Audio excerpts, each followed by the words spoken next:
ছাতি লইয়া গাঠি লইয়া তাবলিগেতে যায়, আরে 103 চিল্লা দিয়া বলা হইয়া যায় গো, দেশের নোংরামি কমাইল গো, দেশের বন্যামি কমাইল গো, দেশের পালা হইয়া গেল গো ওয়াজ মাহফিলে।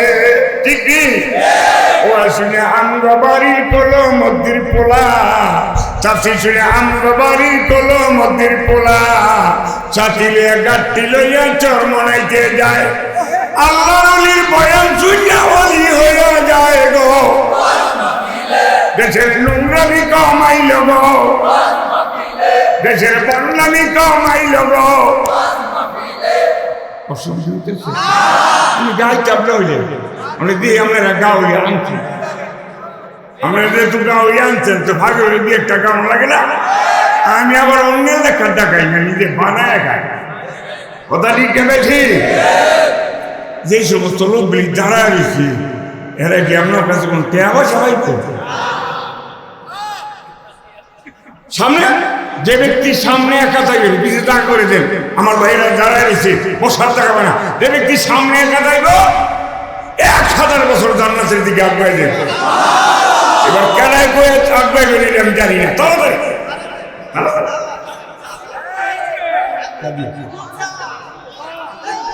দিমনে গাইয়া দিন, অসুবিধা নেই। জোরে কোন আল্লাহু আকবার। সামনে সামনে সামনে চাপ দিয়ে বসেন না। হ্যাঁ, এই তো দেশের যুবক আইতেছে ইনশাআল্লাহ। জুয়াইনারা দেন, জুয়াইনারা দেওয়ানে দেন সমান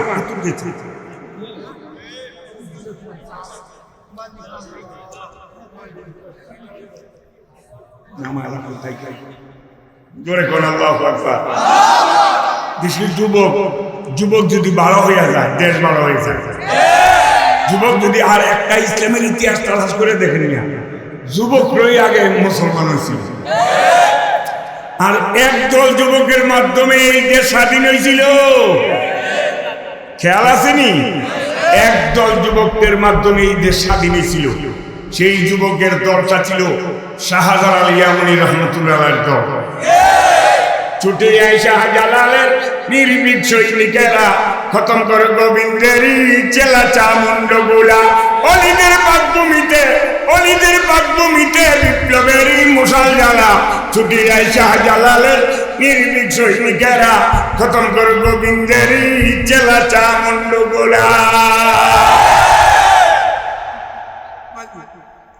শাহজালালের স্বপ্ন ছিল আল কোরআনে জ্বলবে আলো, শাহজালালের স্বপ্ন ছিল আল কোরআনে জ্বলবে আলো, সেই আলো ছড়িয়ে দিতে বিপ্লবেরই মশাল জ্বালা। ছুটে আয় শাহজালালের নির্ভীক সৈনিকের, আপনার শাহজালাল সৈনিকরা, ছুটে আয় শাহজালালের নির্ভীক সৈনিকেরা, খতম কর গোবিন্দেরই চেলা চামুন্ড গোলা। শাহজালালের পাকভূমিতে খোদার দই বাচ্চে বিটে, শাহজালালের পাকভূমিতে খোদার দই বাচ্চে বিটে, তাকবীরের ধ্বনি দিয়া মারতে থাকবে আল্লাহ বুঝা, তাকবীরের ধ্বনি দিয়া ওদের বিটে আগুন জোড়া।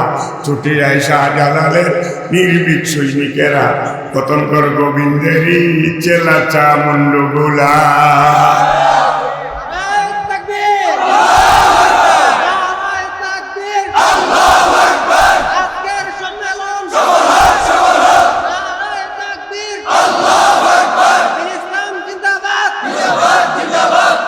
মাশাআল্লাহ, আলহামদুলিল্লাহ। শাহজালালের পাকভূমিতে খোদার দই বাচ্চে বিটে, শাহজালালের পাকভূমিতে খোদার দই বাচ্চে বিটে, তাকবীরের ধ্বনি মারাক্কা থাকবে, তাকবীরের ধ্বনি দিয়া ওদের বিটে আগুন জোড়া। ছুটে আয় শাহজালালের নির্ভীক সৈনিকেরা, খতম কর গোবিন্দেরই চেলা চামুন্ড গোলা। শাহজালাল ইয়ামানী রহমতুল্লাহ 360টা তাজা যুবক নিয়ে আইছিল এই দেশ, খবর আছে? এবারে বুইরা বইয়া রয়েছে মুখটা দুইটা। কথা ঠিক দেখালি? তুমি আজকে অলি মানো না, তরিকা মানো না, মাঝহাব মানো না, তারপরে তরিকা মানো না, যুবক মানো না, অলি মানো না, তুমি আজকে ফাঁসালে চলো সাফা খাইতে এটা অলিয়া কার দেশ?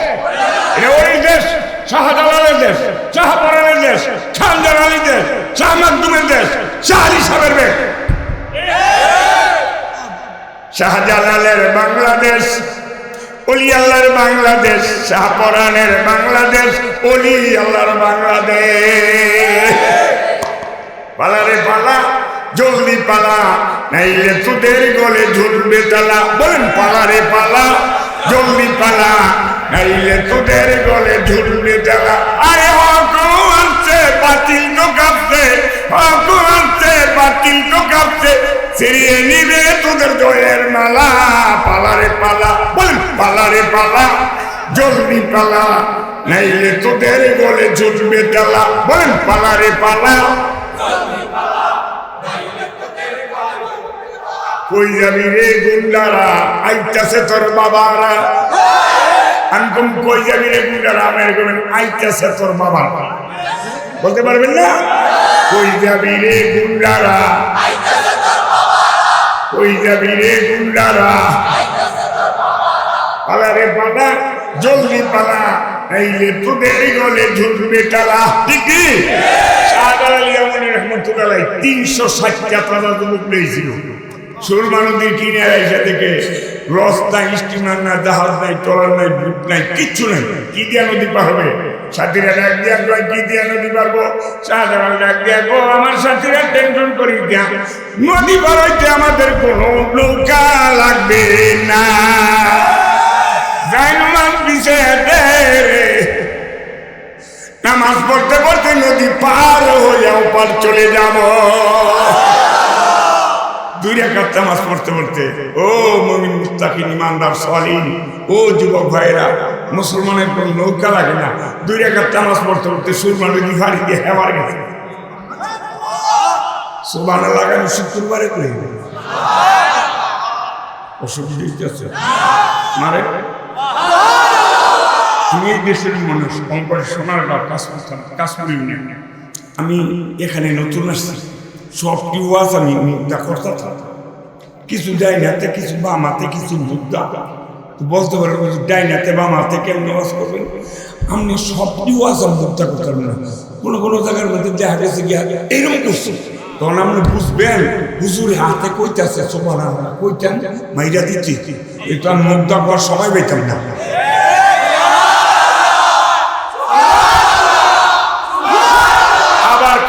সময় দেখবেন আঙ্গুলটা সোজা করে ধরছি, এই হাতার ডাইন হাতার তো বাম হাত, আঙ্গুলটা সোজা করে ধরলে মনে করবেন হুজুরে আঙ্গুলের হিসাবটা কইতাছে ঠিক না বেঠিক। যেহেতু আমি মুখটা বলতে পারবো না, বলেন ঠিক না বেঠিক। আঙ্গুলের ইশারা দিছে, আপনারা কইয়া লাইছেন, একটু টেস্ট করে দেখি তো। এইভাবে আওয়াজটা করতে আমার সহজ, অসুবিধা হইতেছে। জোরে কোন আল্লাহু আকবার। ভাইরা আমার, এটা একটা মাদ্রাসার মাহফিল। কিসের মাহফিল? মাদ্রাসা হায় বাগে জান্নাত, মুআল্লিম হায় মিসলে গুল, সাদুস মে ইলমে দিন হায় তলে বাহায় বুলে বুল। মাদ্রাসা হইল একটা বেহেশতের বাগান। যে এলাকার মধ্যে একটা বেহেশতের বাগান থাকবো, সে এলাকায় কমপক্ষে বছরে 1-2টা করে জান্নাতি তাজা ফুল ফুটবো। ঠিক নেই? ওই মাদ্রাসার থেকে জান্নাতি তাজা ফুল ফুটবে। এই মাদ্রাসার মধ্যে বছরে কমপক্ষে একটা হেফজুল কোরআন হাফেজিয়া বার হয়েছে। হাফেজের দাম আসেনি না, হুজুর মৌলসা, হুজুর মৌলসাহের দাম আছে, কিরম আছে? অনেকে তো মনে করে মৌলসা মানে লাভ, খালি মসজিদ বিচার বলে ইমামতি করতে। মসজিদেই খালি রিজিক আছে, অন্য জায়গায় রিজিক নাই। রিজিকের মালিককে আল্লাহ, রিজিকের মালিক। বন্দাকে বানাইছে মাওলায়, বন্দিগি করিবার লাই।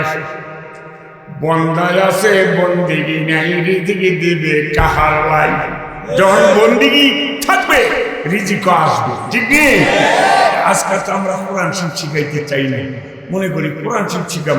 পেটের মধ্যে বাচ্চা চাইলে 6-7-8 মাস হলে খবর হয় এই ছেলে হইবেন, আমি একটা মোটামুটি ইঙ্গিত পা। স্বামী স্ত্রী 2 জনে পরামর্শ করে কি বানাই। স্বামী স্ত্রী কয় কি বানাই, স্বামী কয় যদি ছেলে হয় সাকিব আল হাসান। ও সাকিব আল হাসান কি? মুশফিকুর রহমান। মুশফিকুর রহমান কি? মোস্তাফিজুর রহমান। ও মোস্তাফিজুর রহমান কি? বিরাট কোহলি। এবার বেরিয়ে বেড়াচ্ছি গা, এই কোন সাহাবীর নাম কইতেছে? হয় না, এটা সাহাবীর নাম কই না তো, খেলোয়াড়ের নাম কই। কোন খেলোয়াড়? ওই যে বইটা খেলা, এই খেলা বইটা খেলার বানাইবে কে? বিদেশ গিয়ে ছক্কা মারবো, এক ছক্কায় এক। মোস্তাফিজুর রহমান 6টা উইকেট পাইব, ম্যান অফ দ্য ম্যাচ। মহিলা ডাক দিয়া কয় না, আমি ম্যান অফ দ্য ম্যাচ বানাইতাম, আমার সন্তানটা ম্যান অফ দ্য হাফেজ বানাবো। ম্যান অফ দ্য হাফেজ বানাইবা কে? আমি মা এই বাড়িতে আসছি, আমি লাল শাড়ি পরিয়া, আবার একদিন যাইব চলে সাদা শাড়ি পরিয়া। হাজার হাজার মানুষ যেদিন আসবে আমার বাড়ি, হাসি মুখে বিদায় নিলে মাগো পরে সাদা শাড়ি। আমি মা সাদা শাড়ি পরিয়া যেদিন বিদায় নিব, আমার জানাজার জন্য আমার ছেলে হাফেজে কোরআন রেডি হয়ে যাবে। আমি আমার সন্তানের সামনে যখন শুয়ে থাকবো, আমার মৃত কাফন দেখি আমার সন্তান চোখের পানি টিপ টিপ করে ছাড়বে। জানাজার নামাজ পড়াইতে গিয়ে চোখের পানি দিয়া বুক বাসায় লাগবে। হাদিস শরীফে আছে, বাবার জন্য সন্তান যদি চোখের পানি চাইলে কান্দে, সন্তানের চোখের পানি নাকে ঢুকা আসার আগে আগে বাপ্পার কবরে গোড়ালে বাপ হয়ে যাবে। মাকুনি ইয়াটা জমা করে দারকুল ফাতেকা, মাকুনি ইয়াটা জমা করে দারকুল ফাতেকা, কেসাগি শব্দ সত্য সুফির ইসলা। তোমার সন্তান তোমার কবরের সামনে দাঁড়াইয়া চুরে মাথে চুরে ইয়াসিন করে যদি চোখের পানি ছাড়ে, সন্তানের চোখের পানি নাকে ঢুকে আসার আগে আগে আল্লাহ বলছে তোর বাপ্পার কবরে যাবানি আল্লাহ মাফ করে দিলাম। তাহলে গর্বে আসার পরে নিয়ত করতে হবে কি? আলেম বানামু, হাফেজ বানামু। যদি বলে না বানাই করেন, যদি 7 বছর আগে সন্তান মারা যায়, খোদা না খাস্তা, আপনি যদি নিয়ত করে থাকেন যে হাফেজে কোরআন বা আলেম বানামু, তাইলে কিয়ামতের মাঠে এই সন্তানটা আপনার জন্য জান্নাতে যাওয়ার জন্য এইটাই যথেষ্ট। কথা ঠিক যাবে? ঠিক। আজকে তো কোরআন পড়ি না, আর এখন তো কোরআনের পড়াও না। এমন শিশু বাচ্চাকে শিখায়, আসে কেমনে ডাক পারে, পেক পেক পেক। নাউজুবিল্লাহ, আরো জোরে। আচ্ছা, আরবি একটা অক্ষর তেলাওয়াত করলে কয়টা তার কি হইল? ওই যে আমরা হারে রইল, তার আমি কি ওয়াজ করব? অঙ্ক ইয়া বেড়ে কি জানি, বাংলা একটা অক্ষর তেলাওয়াত করলে কয়টা তার কি? ইংরেজি এ বি সি 3টা অক্ষর, সরয় সরায়া রশ্মি 3টা, সব হইব আলিফ লাম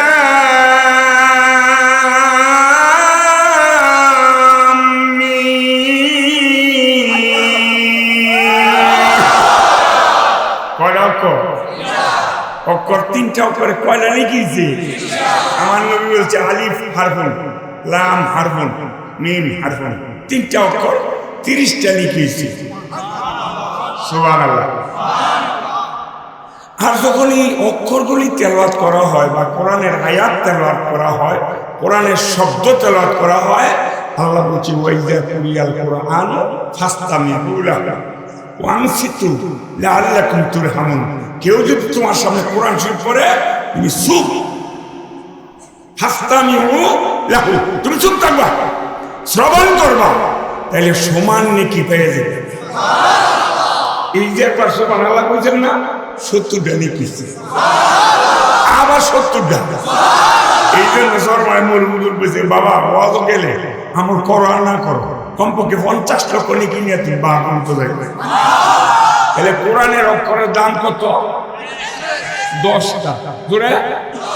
আর একটা নেকির দাম কত? ওজন কত? সাহাবারা রাখ দিছি ইয়া রাসূলুল্লাহ। একটা নেকি মুসলমান কথা নিল। তো আমার নবী বলছে একটা নেকি এক পাল্লায় দে, আরেক পাল্লা ওদের ফাটা তুলে না। এরপরে দেখবি ওজন কোরআনের অক্ষরের ওজন বেশি হয়ে গেছে। এই সাউন্ড বক্সটাকে আমার দিকে দিয়ে কে পারতে এই হ্যাঁ একটা জয় না খাও তাহলে এটা মুসলমান এই জয়ের দিকে। আর এই তো সাউন্ড বাজা পারতে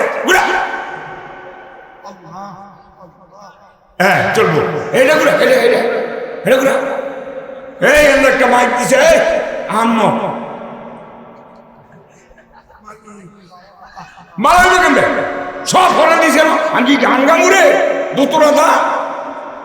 দুতলাতে গান গায় 5 মিনিট, এখানে বলছি 2 ঘন্টা লেগে। কথা টান না টানলে আমি যে কথা ধাক্কায় যাওয়া লাগে, আবার এই কথাটা এইখানে একটা হরে লাগাইছে এদিকে এদিকে দেখা দিতে সব এদিকে আবার কয় এদিকে না এনে একটা হরেন আছে, আবার কয় না আমি একটা হরেন দেখাই নাই যেটা এদিকে নাই তুমি সেদিকে তো। এটা কোন দিক? এটা কোন দিক? দক্ষিণে দেবে না মাইরা দেবে আমার। আমি কি আধা ঘন্টা লেগে বলছি কোনো মতন বাইরে আছে উচ্চা নামটা হরেন যদি আমার দিকে থাকে আমি মাইরা দিব, আবার আমারে মার আমি এক ঘুষি দিব আমার 2-4টা। এইভাবে ঘুষাইতে করে আমার দেনটা তো মাইকে শেষ করে দেবে। দাও দেখে দাও হরেন দাও হরেন দাও হরেন দাও। হে দিকে এদিকে দিয়েছি শুনবে না মাইকটা ঘুরে দিয়ে আমি শুনবে না আই দেখছি এদিকে আল্লাহ কবুল করুন।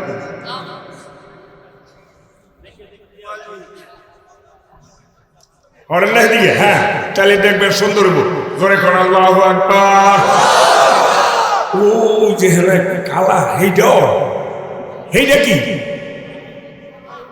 এটা সাউন্ড এই হরেন্ডার বাসা দিক দিয়া তাহলে আমি দোয়া করবো তোর যে কেমন বিনা হিসেবে জুতা দেওয়া গিয়ে জাহান্নাম দিয়ে আস্তার জান্নাতও দিয়ে দিবে তোরে আল্লাহ হ্যাঁ জান্নাতও দিয়ে দেবে। আমি আল্লাহ কবুল করে তোর কোন আমি যে কথা বলতেছিলাম কোরআনের অক্ষরের দাম কত? কোরআনের অক্ষরগুলোর 10 নেকি মান। এই গোয়েন্দারা মুজব্দি কিলা কইছি কি কইছি কোরআনের অক্ষরগুলোর 10 নেকি মান। কি কইছি? কোরআনের অক্ষরগুলোর 10 নেকি মান। আরে নিজে পড়িয়া যদি অন্যকে শোনান সওয়াব পাবেন কিছু সমান সমান। এবার বুঝতে কি এটা কোনটা? এটা না বাদাম এটা আমি নকল করে দিছি। দেখছি যখন বাদাম রয়ে বড় বাড়াবাড়ি হয়েছে দেশ বেরিয়ে পর্যন্ত নাচে বাদাম বেরিয়েও নাচে বাদাম কাঁচা বাদামের দিন শেষ।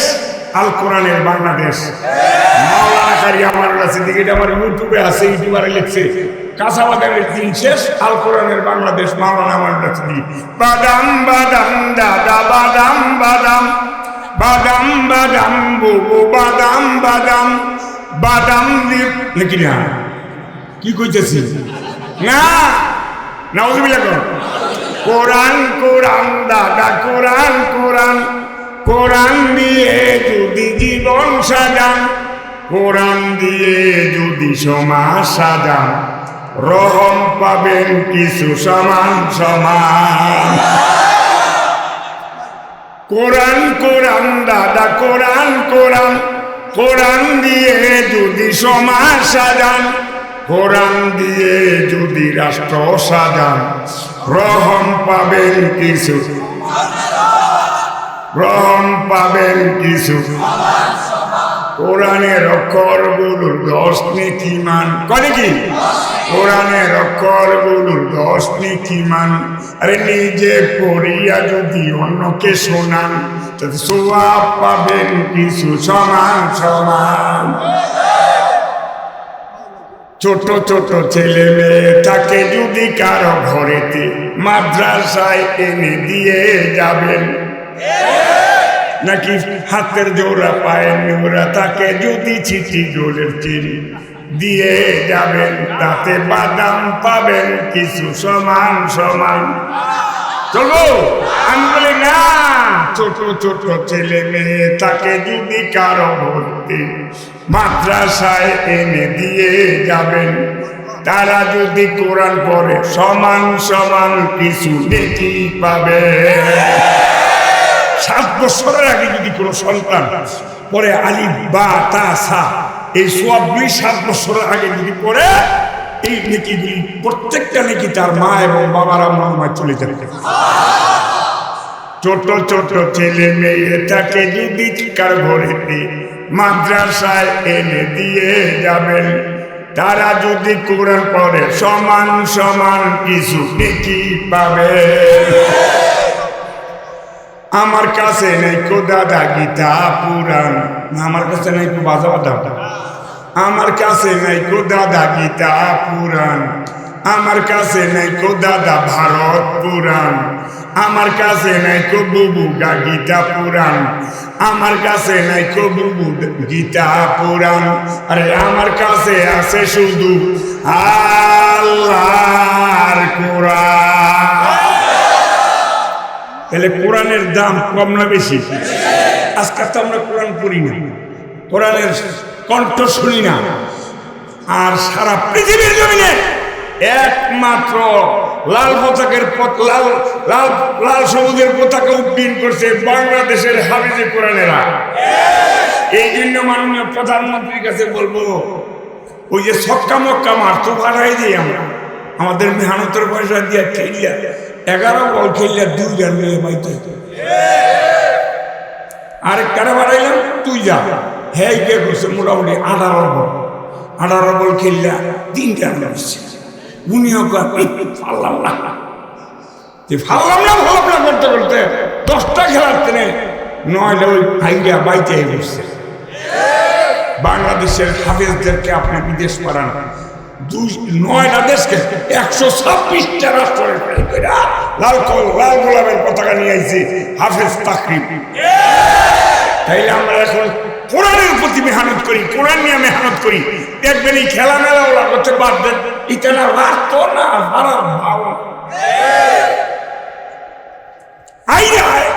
হেরা 296 করছে তোরা 290 করে ওমা হেরা করছে 196 হেরা করে বুদ্ধা ভাষুকি বলতে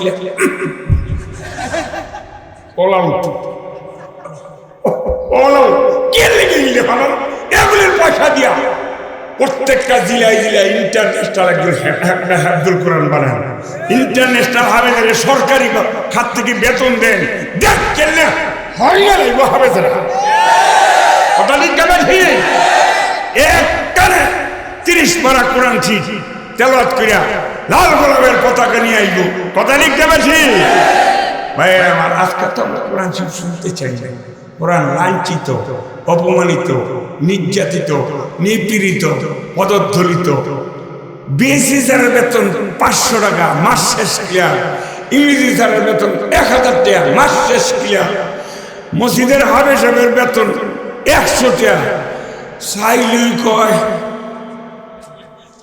বাংতি নাই পরে দিন আবার আইসে বাংতি হয়েছে নি আচ্ছা নজরের লোকে দেখা করবো 3 মাস ধরে বেতন বাহি হাফেজ সাহেব কারণ তুমি কোরআনের মহব্বত তোমার মধ্যে নাই তোমার মহব্বত হলো অঙ্ক তোমার মহব্বত হলো ইংরেজি তুমি আজকে কোরআনকে ভালোবাসো না যদি কোরআনকে ভালোবাসতা কোরআনের বেতন সবচেয়ে বেশি দিতা কোরআনকে ভালোবাসতা কোরআনের মূল্য আগে দিতা কোরআনকে ভালোবাসতা কোরআনের বেতন বেশি করে দিতা আজকে কোরআনের বেতন চাইলে তোমার কাছে বাংতি নাই আর ইংরেজি স্যারে মাস শেষ বেতন পাইয়া টনটনাটন চলে হাফেজ সাহেব সোয়াবিন তেল কিনলি উনি কি 5 লিটার সোয়াবিন তেল 300 টাকা দেয় স্কুলের মাস্টারতে যেইটা হাফেজ সাহেব সুযোগ পাইলে মুলাকাত করে আরো 5 টাকা বেশি এই যে অনুরোধ করবো কিসের মুসলমান কিসের ইমানদার কিসের কি দুনিয়ার মহব্বত দুনিয়ার ভালোবাসা দুনিয়ার হাবিজাবি তোমার কাছে বড় মহত্ব হয়ে গেছে। তুমি কোরআনকে ভালোবাসো না, তুমি দুনিয়াকে ভালোবাসো। তবে একটা কথা শুনে যাও, আর দুনিয়া ও জিফাতু ও তালিবুহা কিলা, দুনিয়া হইল মরা। দুনিয়া কি? দুনিয়া কি? এই দুনিয়া তোমাকে সাইডা যাইতেই হবে। এই দুনিয়া তোমাকে একদিন তালাকে বাইন্দিয়া দিবি। হাসতালাতে তোমার লাশটা নামবো, এরপরে মেডিকেল গিয়ে মরিয়া যাইবা। তুমি বাপ ডাকলে তোমার লাশ আর হাসতালা করতো না, নিচের তালা তুই ডাইকা দিয়ে দিব একটা টিন দিয়া, একটা টিন দিয়া মালি বুঝে দিয়ে দিব মালির মধ্যে। এই জন্য আসেন আমরা কোরআনকে ভালোবাসি, কোরআনকে ইজ্জত করি, কোরআনকে সম্মান করি। কোরআনকে যারা ইজ্জত করছে, কোরআনকে যারা সম্মান করছে, আল্লাহ রাব্বুল আলামিন তাদেরকে জান্নাতি তাজা ফুল দিয়ে কবরের মধ্যে স্বাগতম জানাইছে। কথা লিখে বেঠি? আমরা আজকে কোরআনের কণ্ঠ শুনতে চাই না, কোরআনের প্রতিযোগিতায় যাই না, গানের প্রতিযোগিতায় যাই। কথা লিখে বেঠি? এই জন্য মনে রাখবেন, কোরআন আপনাকে জান্নাতে নিবে, কোরআন আপনাকে কবরস্থানে কবরে ঘুম পাতাইবে, কোরআন আপনাকে পথ দেখাবে। কোরআন আপনাকে জান্নাতে না পৌঁছান পর্যন্ত কোরআন লয় হবে না। চিৎকার করে কোন আল্লাহু আকবার। ঠিক যাবে? ঠিক। এক বেচারা কুলিগিরি করে, কুলিগিরি তো কুলি তো মরে গেলে গরিব মানুষ মরিয়া যাওয়ার বেশি দামি না। ওই হুজুর গরিবের মরা কোন মতে হাত পা দিলে সপুন যেত, গুলি মরছে তো এইটার জানাজার বেশি আয়। এতে যদি এমপি সাপ করতো 200, এটা ফেসবুকে আপলোড হইতো তখন পক্ষে 100 মোবাইল ইয়া করে মাত্রা আমলা লইলে একটা এবং গাড়ি তুলব, ইয়া করে এমপি সাহেবের জানাজা গুলি মারছে, এর মূল্যায়ন নেই। এক বেচারা কোন মতে কয়েকজন লোক জানাজা দিয়া কবরে থুইয়া বেচারা গেছে মুগরাওয়ারা অফিসে। অফিসে গিয়েছে, হ্যাঁ ওনার প্রয়োজনীয় যে কাগজপত্র, কাগজপত্র ব্যাগটা পুরা হারায় গেছে। চিন্তা করতে আরম্ভ করলেন কোথায় গেছে। ওই যে লোকটারে কবর উপরে শোয়াইছে, মনে হয় ওখানে পড়ে গেছে। আইসি এলাকায়, ভাইসা আমি যে কিছুক্ষণ আগে একটা লাশ নামাই খেয়ে গেলাম, আমার তো মানি ব্যাগটা প্রয়োজনীয় কাগজপত্র সব খবরে পড়ে গেছে, আপনারা যদি অনুমতি দেন তাইলে আমি খুঁজতে লয়ে যেতে। মনে করে গরিবের খবর একবার না 10 বার খোঁজ লইছি। এমপির বাহের খবর হইতো তো না বুঝে এত টাকায় তৈরি। কথা লিখতে পেয়েছি তো অনুমতি দিয়ে দিছে, যাও। তো বেচারা গিয়ে খবর খুঁজছে, খুঁজতে পরিষ্কার করে মাসারি গাইছে। নজর করে দেখে এই লোকটাকে ডাইন কাজ করে থুয়া গেছে। এই লোকটা এখন কবরের মধ্যে আধা ঘন্টা পরে এসে দেখে কবরের মধ্যে আসাম ফাইতে সিনা হুমায়ুন, অর্থ সিনা পর্যন্ত জান্নাতি কাঁচা তাজা ফুল দিয়া আল্লাহ স্বাগতম জানাইছে। এই দৃশ্য দেখে এলাকার মানুষ পাগল হয়ে গেছে। খবর লইতে গিয়ে খবর লইল যে লোকটা কি আমল করছে। তো বাসার কাছে ছোট্ট একটা বাচ্চা বের হয়েছে, গাছ কাছে মাইয়ার জানাজা দিলাম, কি হয় আমার আব্বু। আচ্ছা গো মা, তোমার আব্বু কি আমলটা বেশি করছে তুমি কি বলবা? আমার বাবার 1 নম্বর আমল ছিল আজান দিলে মসজিদে দৌড় মারছে। 2 নম্বরে আমার বাবা রাত্রের 2য় ভাগ গত হয়ে গেলে 3য় ভাগের প্রথম থেকে শুভেচ্ছা দিক পর্যন্ত আমার বাবা জীবনেও পিঠটা বিছানায় লাগায় ঘুমায় না। সারা রাত ইবাদত করেছে, জিকির করেছে। আমার বাবা কোরআন শরীফ পড়তে পারে নাই, কিন্তু বাবার নামাজের জায়গার মধ্যে একটা কোরআন শরীফ ছিল। মাঝে মাঝে এই কোরআন শরীফটা লইয়া বুকে লাগাইতো, মুখে দিত। আর কোরআন শরীফের মধ্যে আঙ্গুল দিয়ে আয়াত বলি বুঝইত আর ডাক দিয়া বলতো, হাজা কালামু রব্বি, হাজা কালামু রব্বি। এই তো আমার মাওলার কালাম, এই তো আমার মাওলার কথা। এই কথাগুলি জানি আমার মাওলা কি বলছে, আমার মাওলাই জানি এই কথাগুলি কি বলছে। হাজা কালাম রব্বি, মুখের মধ্যে লাগাই কথাগুলি বলতো, মুখে লাগায় চুমা দিত। এইটাই ছিল আমার বাবার সবচেয়ে বড় আশ্চর্য আমল। আমার বাবাই কোরআন